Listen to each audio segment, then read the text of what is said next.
to MA 147, The Human Body in Health and Disease. This is Jamie Van Beek, and I'm going to be your instructor this quarter for Anatomy Physiology Part 1. I'm going to take just a few minutes and walk you through the syllabus so you understand how this course is going to work and what's it about. This is a 4-credit lecture class. If this was a face-to-face class, that means you'd be sitting in the classroom Tuesdays and Thursdays from 9:30 in the morning till about 12:10 in the afternoon. Just to give you a perspective that a 4-credit all lecture class is a lot of material, and you would be sitting in a classroom learning and absorbing that information. And so without that classroom contact, that's about how much time you're going to be spending at home working through the material, reading the textbook, doing the assignments online, watching the videos, watching the lectures. So just to give you an idea that anatomy physiology is an exciting and a fun class, but it's a lot of memorization, and it's a lot of adding the different components together and seeing how they work. You're going to be learning the anatomy, so the structure of the body. You're going to be learning physiology, how the systems work, and you're also going to be learning the pathology. So pathology is the diseases and the disorders when something goes wrong in these systems. Specifically in MA 147, you're going to be covering the chapter 1, which is the basic organization of the body. So it gives you a basic summary of the different systems in the body. It gives you directional terms, anatomical terms. These are some of the concepts that you learn in medical terminology, but now you're going to take it a step further and learn more in depth. So some of that's going to really help from last quarter as you layer on new bits of information. In this class, we're going to talk about the organization of the human body. As far as systems, we're talking about the skeletal system. We're talking about all the muscles in your body. We're talking about the cardiovascular system, the respiratory system, the lymphatic system, and the immune system. And those are the ones that are in this first part 1 of anatomy physiology. The rest of them we'll cover in MA 148 next quarter. The thing that's really great, I think, about this anatomy physiology course that I've created, one of the things is that I've made sure that it aligns with the American Association of Medical Assistants AAMA certification exam. So when you're done with the program and you've done your externship and you're ready to, right before you're ready to go get a job as a medical assistant, you're going to have to take the AAMA certification exam and pass. And so I've made sure that my course correlates with what you need to know for that exam for the anatomy physiology. So not only are you studying for the anatomy physiology that's required of our program, you're also studying for that certification exam that's at the end. And I've provided a link here to the outline of the content of what's on that exam so you can see how the two correlate together. The first thing you're going to want to do is get that textbook. The textbook is required. I've used this textbook a number of years, a number of editions, and I really enjoy it, and so do students. So that's why I keep coming back to it. You're going to need to buy a new textbook, the 14th edition. The older editions aren't going to work. They don't have the special code inside that you need for the student resources that's required, and they've changed around the chapters some in the last few editions, so you're going to need to get the 14th edition. It's available at the Whatcom Community College bookstore. It's also available on Amazon, and it's available Amazon Prime. You can get it the next day. I say get it whatever way works best for you, but you need it right away. So it's something that you need to either go to the Whatcom Community College bookstore and purchase, or purchase online and have it delivered in a day or two so that you can get started. The chapters that we're going to be covering in this class is Chapter 1, the organization of the human body, Chapter 5, disease and disease-producing organisms, Chapter 7, the skeletal system, Chapter 8, the muscular skeletal system, Chapter 14, the heart and heart disease, Chapter 18, the respiratory system, and Chapter 16 and 17 on the lymphatic system, lymphatic tissue, and immunity. I've organized this course into 4 distinct modules, and the amount of time that each of these modules is opened is based on the amount of content that's in the chapters.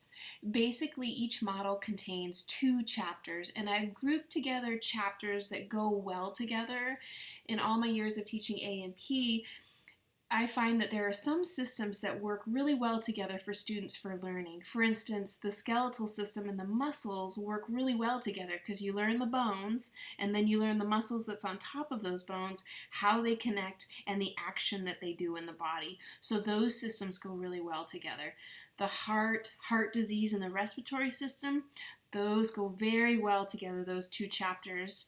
And then the lymphatic system and the lymphoid tissue and immunity go well together as, for a module. Excuse me. You'll see that the modules look the same as far as there's 2 chapters per module, there's a review assignment per module, there's a pathology assignment per module, and then there's an exam. And as you know from taking my courses in the past quarter, I really like to be organized, and my content, I want it to be student friendly, and I want you to know that from the very first day that you sign into the course, you're going to know everything that's due and when it's due. And that's not going to change, and you can plan on that, and you can count on that, and you can print out this calendar, and you'll know exactly when it's due. What I've tried to do is make all the review assignments and the pathologies assignments due on Friday at 11 p.m. And then I've made the exams basically open from Friday to Sunday. The only exception to that is the very last week of the course on finals week. I had to move those days a little bit more forward since grades are due at a certain time on Friday. I wanted to make sure there was enough time for you to turn in the work and for me to grade it and make sure there's no problems before that grade is submitted to the college. So these are the due dates, and I will talk more about these assignments on the assignment page. As far as grading scale, of course, for the MA program, 74% or better or higher is what's considered passing and for you to stay in the MA program. And so that's what you need to get in this course in order to continue on.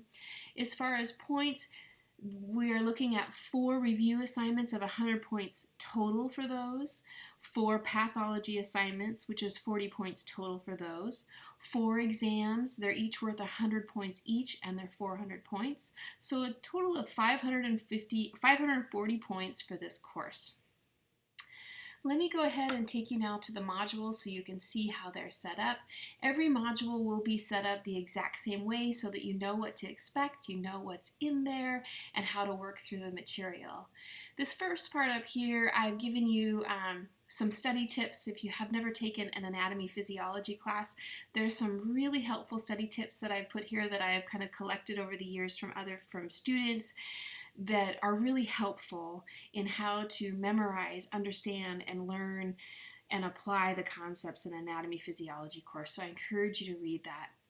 The other thing that's on here is getting started with the student resources. So I'm requiring you to open up that cover of your textbook, the very first page. You're going to see instructions on how to get yourself signed up for these student resources. You can also click on these links for step-by-step instructions. And basically, students over the years have told me that the resources that come with this textbook helped them score better on exams. And the reason why is because they have practice quizzes for students. They're the exact same questions and types of questions that I put on my exams, so they're very helpful to study for a student. There's a pronunciation, auditory, glossary where you can click on any word in the chapter and it'll pronounce it for you. There's audio flashcards, there's label exercising, there's key terms and definitions with matching exercises. There's animated videos, which I'll be requiring you to watch, that are about 3 minutes long on different concepts in the chapters, and lots more. So the first thing you need to get is get that textbook and get your resources signed up and working so that you can get in there and start using those for the very first module. So here's how each module is going to be set up. The first thing you're going to see is an overview of kind of the different topics. Then you're going to have a student task section. And so this is where it's going to lay out for you exactly what you're required to do for this module. So for instance, you're going to be reading the textbook. Down below I have a link to an online chapter notes if you like to use that. And the point is what the student resources are called. So you're going to be listening to a podcast of which I'm giving you an overview of the information that's most important in Chapter 1. I'll also have videos like this one, which you saw in MA 146, in which I'm lecturing on directional terms or different concepts. I may not have one of these for every module, but if I feel that they're important and may be helpful, I'll include them. I'll also put other videos that I would show in a face-to-face class that I am requiring you to watch. These videos, I want you to know that they are not just something that I Googled and found. They are something that I've used. I find it very informative, and it directly relates to the information that's in the chapters. So the videos that you see me post on this particular page, the review assignments and the exams will cover some of these videos as well. So you'll want to stay tuned to that. As I said, the animations that come with the student resources are fabulous. And so on this task list, I've given four of them for you to watch and review that go along with the material. The other thing you're going to see in the modules is a study guide. And the study guide is meant to help you for the exam. And it is asking you, I can define the terms anatomy, physiology, and pathology. So you're welcome to look at it on the screen. I've also provided a link in a Word document where you could open this up in a Word document and either type in your answers or write in your answers, because students have found that these study guides are really helpful in the beginning actually. So if you have this sitting next to you while you're reading the chapter for the very first time, there's even the different page numbers so you could highlight and start to see what's most important out of the chapter that you need to know for this class.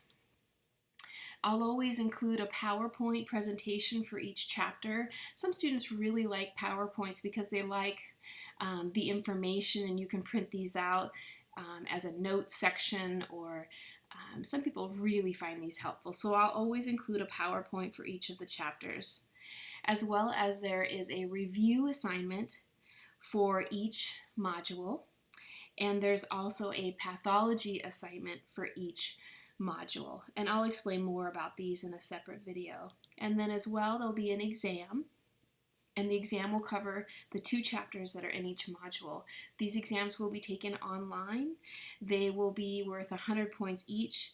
They'll be a little bit different than medical terminology because they come from a test bank. So not every student is going to be getting the same questions.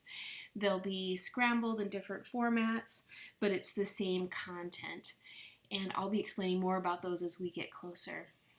So I just want to welcome you to the class, and I hope that you'll take a few minutes this first day and really look around and see how things are going to work, and let me know if you have any questions.